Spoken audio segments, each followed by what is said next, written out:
विक्रम सिंह की हालत खराब थी। उनके सामने जो मशीन खड़ी थी उसे देखकर उनका सिर चकरा रहा था। वो क्लॉक के गियर्स और पेंडुलम को ऐसे देख रहे थी जैसे कोई अजूबा हो। ये मशीन किसी भी जादुई थ्योरी से ज्यादा कॉम्प्लिकेटेड थी। शुरुआत में उन्हें समझ नहीं आया कि इसमें इतना खास क्या है। नल और टॉयलेट तो समझ में आते हैं, पर यह मशीन किस काम की। लेकिन जब आर्यन ने समझाया कि कैसे पूरा दिन 24 घंटों में बटा है और कैसे ये मशीन समय को एकदम सटीक नापती है, तब जाकर विक्रम के दिमाग की बत्ती जली। अद्भुत! ये तो कमाल है। एक बिजनेसमैन होने के नाते विक्रम को तुरंत समझ आ गया कि ये वक्त का खेल पूरे व्यापार को बदल कर रख देगा। सोचो विक्रम, अगर हमें पता हो कि शिपमेंट 4 घंटे में दूसरे शहर पहुंचेगा तो हम टाइम पर डिलीवरी कर सकते हैं। रेत घड़ी और सूरज पर निर्भर रहने की जरूरत नहीं। ये तो पूरी दुनिया में कॉमर्स की काया पलट कर देगा। विक्रम अपनी एक्साइटमेंट को दबाने की कोशिश कर रहे थे। उन्हें ये घड़ी चाहिए थी, अपने ऑफिस के लिए, अपने धंधे के लिए।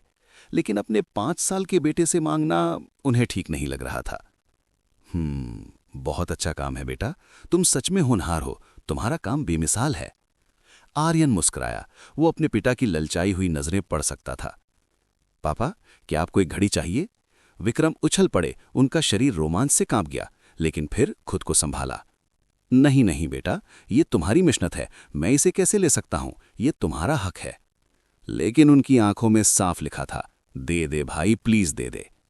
अरे कोई बात नहीं पापा, मैं आपके लिए एक नई बना दूंगा। बस अभी कच्चा माल थोड़ा कम है। विक्रम ने उम्मीद भरी नजरों से पूछा, पक्का? माया देवी हंसते हुए विक्रम के कंधे पर सिर रख दिया। उफ, नौटंकी बंद कीजिए जी, मुझे पता है आपको चाहिए। और आर्यन बेटा, तुम सामान की चिंता मत करना। मैं देखना चाहती हूं कि मेरा जीनियस बेटा ये जादू कैसे करता है। माया का मकसद अलग था। उन्हें घड़ी से मतलब नहीं था। उन्हें तो बस अपने बेटे को अर्थ मैजिक करते हुए देखना था। घड़ी बनने में कुछ दिन लगने वाले थे, इसलिए आर्यन उन्हें अपने अगले आविष्कार की तरफ ले गया। गर्म पानी का कुंड, हॉट स्प्रिंग्स। हवेली के बगल में बने उस पत्थर के ढांचे के अंदर भाप उड़ रही थी। नौकरों ने तुरंत व्यवस्था की। विक्रम पुरुषों वाले सेक्शन में गए और माया महिलाओं वाले में। सेविकाओं ने माया की मदद की और सोहन ने विक्रम की। विक्रम ने जैसे ही भाप को महसूस किया, उन्हें विदेश की याद आ गई। बिल्कुल विदेशी हमाम जैसा है। ये तो सुकून है। उन्हें विश्वास नहीं हो रहा था कि यहां कोई ज्वालामुखी नहीं है, फिर भी आर्यन ने यह कर दिखाया। वो पानी में लेट गए। अब उन्हें आर्यन के भविष्य की चिंता नहीं थी। उन्हें यकीन हो गया था कि उनके पिता दादाजी आर्यन का हुनर देखते ही उसे अपनी वसीयत का वारिस बना देंगे। मेरा बेटा सिर्फ जादूगर नहीं, वो एक जीनियस है। वो दुनिया पर राज करेगा। आर्यन भी अपने पिता के बगल में पानी में लेटा था। सब कुछ शांत और रिलैक्सिंग था। तभी पत्थर की दीवार के उस पार से एक दहाड़ सुनाई दी। आर्यन! बाप बेटे दोनों उछल गए। ये माया देवी की आवाज थी और वो गुस्से में थी। अगले ही पल माया तौलिया लपेटे हुए पुरुषों वाले सेक्शन में आ धपकी। उनके चेहरे पर एक डरावनी मुस्कान थी। क्या हुआ मॉम? आर्यन ने मासूम बनने की कोशिश की। क्या सुना मैंने? तुम इन 4 महीनों में सेविकाओं के साथ नहाते थे और अब अपनी मां के साथ नहाने में शर्म आ रही है। ये नहीं चलेगा। चलो मेरी तरफ, अभी के अभी। आर्यन का पसीना छूट गया। उसने सेविकाओं को मना किया था कि ये बात मां को न बताएं, लेकिन मां की जासूसी के आगे किसकी चलती है। और हां, गाल खींचने से नहीं बचोगे तुम। आज तो मैं तुम्हें नहीं छोड़ने वाली। माया देवी कमर पर हाथ रखकर खड़ी थी। वो सीरियस थी। आर्यन को पता था कि ये भागने का कोई रास्ता नहीं है। उसे मां का ध्यान भटका नहीं होगा। और उसके पास सिर्फ एक ही तरीका था, सबसे बड़ा धमाका। उसने अपना नन्हा हाथ ऊपर उठाया। हवा में एक पानी का गोला बना। उसके बगल में एक पत्थर का टुकड़ा तैरने लगा। फिर एक छोटी सी आग की लपट जली और इन तीनों को तेज हवा ने घेर लिया। पानी, धरती, आग और हवा, चारों तत्व उसकी उंगलियों पर नाच रहे थे। देखो मॉम, मैं चारों एलिमेंट्स का जादू कर सकता हूं। सन्नाटा, फिर से गहरा सन्नाटा। क्या आर्यन का ये सच उसके माता पिता बर्दाश्त कर पाएंगे, या हवेली में कोई नया भूचाल आएगा? ये सब और बहुत कुछ अगले सीजन में। तब तक के लिए अलविदा। हमाम में भाप उड़ रही थी, लेकिन वहां मौजूद लोगों के पसीने छूट रहे थे। आर्यन ने जैसे ही अपनी नन्ही उंगलियों पर पानी, आग, हवा और मिट्टी को एक साथ नचाकर दिखाया, विक्रम सिंह और माया देवी की आंखें फटी की फटी रह गईं। उन्हें अपनी आंखों पर विश्वास नहीं हो रहा था। दुनिया का सबसे बड़ा जादूगर, जो 9 स्टार के लेवल पर था, वो भी बचपन में इतना होनहार नहीं था, और यहां उनका 5 साल का बेटा, जिसे जादू की ABCD भी नहीं सिखाई गई, वो ब्रह्मांड के चारों मुख्य तत्वों को खिलौनों की तरह इस्तेमाल कर रहा था। बेटा, एक बार फिर करना। माया की आवाज कांप रही थी। वो पानी का गोला फिर से बनाओ, और वो आग, जल्दी। आर्यन ने एक गहरी सांस ली। उसे पता था कि अब उसकी असली परीक्षा शुरू हो चुकी है। उसने फिर से वाटर बॉल, एम्बर, चिंगारी, रॉक थ्रो और विंड ब्लो के मंत्र पढ़े। वूश, छपाक, भभक। विक्रम और माया अब भी सपने में लग रहे थे। उन्हें पक्का यकीन करने के लिए किसी असली विशेषज्ञ की जरूरत थी। 4 घंटे बाद हवेली के मुख्य हॉल में एक अजीब सा तनाव था। राजनगर के जादुई मीनार से एक 5 स्टार जादूगर को बुलाया गया था। विक्रम सिंह कमरे में इधर उधर टहल रहे थे। उनके जूतों की खटखट पूरे हॉल में गूंज रही थी। माया देवी सोफे पर बैठी अपने नाखून चबा रही थी, और बीच में खड़ा था आर्यन, एकदम शांत। जादूगर ने अपनी छड़ी उठाई। उसे लगा ये भी कोई आम अमीरजादा होगा जिसके माँ बाप को लगता है कि उनका बेटा 30 मार खा है। अक्सर ऐसे बच्चे फुसी बम निकलते हैं।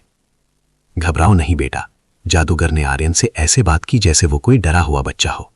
मैं बस तुम्हारे माना कोर की जांच करूंगा, दर्द नहीं होगा। जादूगर की छड़ी से एक सफेद रोशनी निकली और आर्यन के शरीर पर पड़ने लगी। हवा में एक जादुई स्क्रीन बन गई जिस पर आर्यन के अंदर की ताकत दिखने वाली थी। तभी आर्यन के दिमाग में सिस्टम का नोटिफिकेशन आया। सिस्टम अलर्ट, बाहरी स्कैन डिटेक्टेड, स्कैन की अनुमति दी गई, नया जादू कॉपी किया गया, माना कोर इंस्पेक्शन, 4 स्टार, तत्व प्रकाश और अंधकार, लाइट एंड डार्क। आर्यन मन ही मन खुश हो गया। उसे पता चला कि दुनिया में सिर्फ 4 नहीं बल्कि प्रकाश और अंधकार जैसे और भी तत्व हैं। लेकिन अफसोस, अभी उसके पास इनका माना नहीं था। अचानक कमरे में एक जोरदार हिचकी की आवाज आई।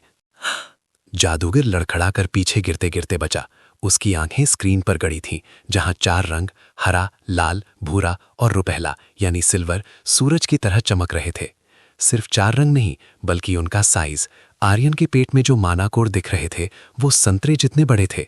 जादूगर का गला सूख गया। इतना बड़ा माना पूल तो उन जादूगरों का होता है जिन्होंने सालों तपस्या की हो, और यहाँ एक 5 साल का बच्चा। ये टैलेंट हजारों सालों में एक बार पैदा होता है। जादूगर साहब, क्या देखा आपने? विक्रम की आवाज में घबराहट थी। जादूगर ने अपनी लंबी टोपी ठीक की और माथे का पसीना पोंछा। सर, ये बच्चा ये तो चारों तत्वों में माहिर है। मैंने अपनी जिंदगी में ऐसा कुछ नहीं देखा। मेरी सलाह मानिए, इसे तुरंत जादुई मीनार भेज दीजिए। हम इसे अपनी शरण में लेंगे। इसे आज से ही ट्रेनिंग शुरू करनी चाहिए। विक्रम खुश तो हुए, लेकिन एक डर भी बैठ गया।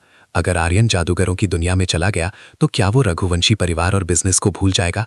लेकिन जहां विक्रम आर्यन के भविष्य की चिंता कर रहे थे, वहीं माया देवी की चिंता कुछ और ही थी। तो माया ने जादूगर से पूछा। उनकी आंखों में एक अजीब सी चमक थी। जी मालकिन, क्या पूछना है? बेचारा जादूगर अब भी सदमे में था। माया आगे झुकी। सच सच बताना, इसका मिट्टी का कोर यानी अर्थ कोर बाकी सबसे बड़ा है ना? ये अर्थ मैजिक में ज्यादा होशियार है ना? है ना? जादूगर का मुंह खुला का खुला रह गया। बहन जी, आपका बेटा यहाँ भगवान बनने की राह पर है, और आपको पड़ी है कि वो मिट्टी से खेलेगा या आग से। माँ तो माँ होती है, चाहे बेटा जादूगर हो या भगवान। क्या आर्यन जादुई मीनार जाएगा या विक्रम उसे बिजनेस की दुनिया का राजा बनाएंगे? जानने के लिए देखिए अगला एपिसोड। हवेली में जिंदगी अब काफी बदल चुकी थी। जब से आर्यन ने अपने माता पिता को अपना असली जादू दिखाया था, उसका रूटीन सेट हो गया था। रोज सुबह सूरज निकलने से पहले ही उसकी ट्यूशन शुरू हो जाती थी। और टीचर कौन थी? खुद माया देवी। वो आर्यन के दिमाग में अर्थ मैजिक का सारा ज्ञान ठूस देना चाहती थी, जैसे कोई कंपटीशन चल रहा हो। शाबाश, तुम तो सब कुछ स्पंज की तरह सोख रहे हो, जैसा कि मेरे नन्हे जीनियस से उम्मीद थी। हालांकि इतनी सुबह उठना आर्यन को पसंद नहीं था, लेकिन उसे ये क्लास बुरी नहीं लगती थी। उसे जादू के बारे में ऐसी बातें पता चल रही थीं जो उसे शायद कभी पता नहीं चलती। देखो बेटा, सुबह के समय मिट्टी की शक्ति सबसे तेज होती है, क्योंकि यही वो समय है जब फूल, पौधे और जानवर जागते हैं और सूरज की रोशनी को सोखकर उसे एनर्जी में बदलते हैं। माया देवी ने समझाया कि कैसे ये एक जीवन का चक्र है। सूरज से पौधे, पौधों से जानवर, और फिर जो एनर्जी बच जाती है वही अर्थ माना बनती है। फिर उन्होंने आर्यन को ध्यान करना सिखाया। जितना शुद्ध माना तुम अपने अंदर जमा करोगे, तुम्हारा जादू उतना ही ताकतवर होगा। माया देवी एक एक्सपर्ट थीं। वो आर्यन को गले लगाकर उसे सिखाने लगीं कि माना कैसे खींचते हैं, वो बहुत उत्साहित थीं, लेकिन उनकी खुशी जल्दी ही हैरानी में बदल गई। आर्यन के नन्हे शरीर के चारों तरफ हवा, मिट्टी, आग और पानी का माना किसी बवंदर की तरह घूम रहा था, और पलक झपकते ही वो सब उसके अंदर समा गया। जाहिर है, ये आर्यन नहीं कर रहा था, ये कमाल उसके साथी का था। उसका पर्सनल एआई असिस्टेंट उसके सोते हुए भी उसके लिए माना इकट्ठा करता रहता था। माया देवी ने एक गहरी सांस ली। जब सिखाने के लिए कुछ बचा ही नहीं, तो उन्होंने प्रैक्टिकल दिखाने का फैसला किया।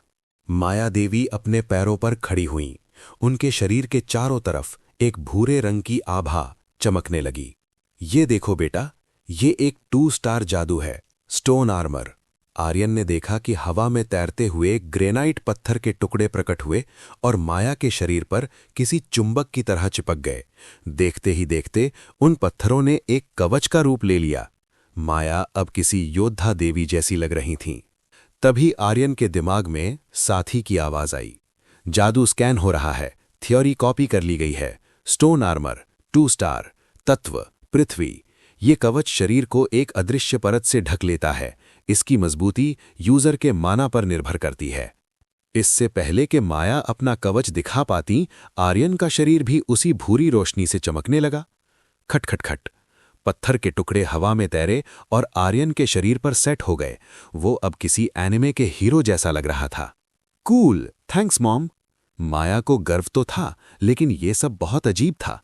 उसने इस जादू को सीखने में साल लगा दिए थे, और इस बच्चे ने बस देखकर ही कॉपी कर लिया। ये तो नाइंसाफी थी। ये कवच हवा के हमलों को रोकने के लिए अच्छा है, लेकिन ये आग के सामने कमजोर पड़ जाता है। आर्यन सोच में पड़ गया। गेम की तरह यहां भी हर एलिमेंट की एक कमजोरी थी। मिट्टी आग से हार जाती है। मुझे ऐसा डिफेंस चाहिए जिसमें कोई कमी ना हो। अगर स्टोन आर्मर है, तो क्या वाटर आर्मर भी होगा? वो मुझे आग से बचा लेगा। आर्यन ने ये सवाल पूछा और माया ने हां कर दी। आर्यन के दिमाग में आइडिया आया, क्यों ना सारे कवच एक के ऊपर एक पहन लूं? Full proof plan. साथी, क्या तुम स्टोन आर्मर जैसे बाकी एलिमेंट्स के स्पेल बना सकते हो? माफी चाहता हूं, अभी पर्याप्त जानकारी नहीं है। आर्यन को समझ आ गया कि उसे और जादू देखने होंगे। शुक्र है कि वो जल्द ही जादुई मीनार जाने वाला था। मजा आएगा जब मैं वाटर आर्मर सीखूंगा, आर्यन ने धीरे से बड़बड़ाया। लेकिन अफसोस, उसकी मां के कान उल्लू जैसे तेज थे। माया का सिर 180 डिग्री घूमा और उनकी आंखों में खून उतर आया। क्या कहा तुमने? मेरे सामने पानी के जादू की बात? तुम मुझसे गद्दारी करोगे? आर्यन खिसियानी हंसी हंसा और पीछे हटने लगा। उसे याद रखना चाहिए था कि उसकी मां अर्थ मैजिक को लेकर कितनी पॉजेसिव हैं। उसने भागने का बहाना बनाया, लेकिन माया ने उसे कॉलर से पकड़ लिया। आज तो क्लास पूरी होकर ही रहेगी। सुबह की अर्थ मैजिक क्लास के बाद आर्यन अपनी दोपहर अपने पिता के लिए क्लॉक बनाने में बिताता था। चूंकि ये उसका पहला इन्वेंशन नहीं था, उसने इस बार घड़ी को थोड़ा छोटा और कॉम्पैक्ट बनाया। ये पुराने जमाने की ग्रैंडफादर क्लॉक जैसी दिख रही थी, बड़ी, लेकिन इतनी भी नहीं कि पूरा कमरा भर जाए। जैसे ही विक्रम सिंह ने घड़ी की टिक-टॉक सुनी, वो अपनी सारी गंभीरता भूल गए। हो, वाओ, ये तो कमाल है। पेंडुलम को हिलते देख विक्रम जैसे हिप्नोटाइज हो गए थे। उनका सिर भी पेंडुलम के साथ दाएं-बाएं हिल रहा था। आर्यन अपने सख्त पिता को ऐसे बच्चों जैसा व्यवहार करते देख अपनी हंसी नहीं रोक पाया। पापा, आपको ये इतनी पसंद आई? विक्रम ने आर्यन के बाल सहलाए। बेटा, मुझे अभी भी समझ नहीं आ रहा कि ये काम कैसे करती है, लेकिन ये शानदार है, थैंक यू। मैं इसे आज ही अपनी गद्दी पर लगवाऊंगा। तभी माया देवी ने पीछे से तंज कसा। अब जब आपके पास घड़ी है तो घर देर से आने का कोई बहाना नहीं चलेगा, है ना? विक्रम का पसीना छूट गया। उन्होंने तुरंत बात बदली। अरे टाइम देखो, हमें निकलना चाहिए, वरना हम लंच से पहले राजनगर नहीं पहुंच पाएंगे। कुछ दिन बाद वो दिन आ ही गया जब उन्हें जादुई मीनार जाना था। माया देवी ने आर्यन को हफ्ते भर और रगड़ा ताकि वो टेस्ट में फेल ना हो जाए। ऐसा थी, तुम और नए स्पेल स्कैन करने के लिए तैयार हो ना? मैं पूरी तरह तैयार हूं। आपके आसपास होने वाले किसी भी जादू को स्कैन कर सकता हूं। कुछ घंटों बाद सोहन ने घोड़ा गाड़ी रोकी। मालिक, मालकिन, छोटे कुंवर, हम राजनगर पहुंच गए हैं। आर्यन ने खिड़की से बाहर झांका। शहर के चारों ओर 20 मीटर ऊंची पत्थर की दीवारें थीं। दरवाजे पर खड़े सैनिक सोने की परत चढ़ी कवच पहने हुए थे। यहां तो हर कोई अमीर लगता है, तभी हमारा महंगा साबुन यहां इतना बिकता है। सैनिक ने बग्घी को देखते ही सिर झुकाया। रघुवंशी परिवार का स्वागत है। उन्हें बिना किसी चेकिंग के अंदर जाने दिया गया। आर्यन ने देखा कि उनकी बग्घी पर एक सोने का एम्ब्लेम लगा है, 2 हाथ जो सोने के सिक्कों को पकड़े हुए हैं। शो ऑफ करने का भी एक लेवल होता है। सोहन बग्घी को उस काली मीनार की तरफ ले गया। आर्यन पहली बार किसी असली मध्यकालीन शहर को देख रहा था। लोग ऐसे कपड़े पहने थे जैसे किसी फैंसी ड्रेस कंपटीशन में आए हों, आदमी ट्यूनिक में और औरतें बड़े बड़े गाउन में। जैसे ही बग्घी शहर के बीच से गुजरी, आर्यन का मजा किरकिरा हो गया। एक बहुत ही भयानक बदबू ने उसकी नाक पर हमला किया। और ये क्या है? आर्यन ने अपनी नाक कसकर पकड़ ली। बदबू आ रही है, लेकिन उसके माता पिता को कोई फर्क नहीं पड़ रहा था। क्या हुआ बेटा? माया ने पूछा। मॉम, आपको ये गंदी बदबू नहीं आ रही? विक्रम को याद आया कि आर्यन पहली बार शहर आया है। ओह, तुम शायद डेम्स बदी की महक सूंघ रहे हो। बग्घी एक पुल पर पहुंची और आर्यन ने नीचे देखा। डेम्स नदी कम और नाला ज्यादा लग रही थी। पानी काला पड़ चुका था और उसमें इंसानी कचरा तैर रहा था। ओह गॉड, मैं भूल गया था कि ये पुरानी दुनिया है। यहां सीवेज सिस्टम नहीं होता। लोग अपना सारा कचरा नदी में बहा देते हैं। हवेली में मॉडर्न टॉयलेट यूज करते करते आर्यन भूल ही गया था कि बाहर की दुनिया कितनी गंदी है। अब उसे अपनी नाक पर रुमाल रखना पड़ा। क्या आर्यन इस बदबूदार शहर में टिक पाएगा? और जादुई मीनार में उसके साथ क्या होने वाला है, जानने के लिए देखिए अगला एपिसोड। आर्यन को यकीन नहीं हो रहा था कि इतना अमीर शहर, जहां लोग सोने की एम्ब्रॉयडरी वाले कपड़े पहनते हैं, वहां इतनी गंदगी कैसे हो सकती है। पापा, ये लोग सफाई क्यों नहीं करते? वो करते हैं बेटा। हर हफ्ते जादूगर आते हैं और डेम्स नदी को साफ करते हैं। जहां तक मुझे पता है, उन्होंने कल ही सफाई की थी। कल ही? आर्यन का दिमाग हिल गया। कल सफाई हुई और आज फिर नाला बन गया। ये लोग बीमारी फैलाने का पूरा इंतजाम कर रहे थे। इस शहर को सीवेज सिस्टम की जरूरत है। जादू से सफाई करना सिर्फ लीपापोती है। बीमारी जड़ से खत्म नहीं होगी। तभी साथी ने सुझाव दिया, क्या आप जानना चाहेंगे कि इस दुनिया में उपलब्ध चीजों से सीवेज सिस्टम कैसे बनाया जा सकता है? आर्यन ने एक पल के लिए सोचा, क्या उसे यहां भी कंस्ट्रक्शन शुरू कर देना चाहिए? रहने दो, अभी नहीं। यहां के रईस लोग मेरी बात नहीं मानेंगे। पहले पावर चाहिए। जल्दी ही उनकी बग्घी उस काली मीनार के पास पहुंची।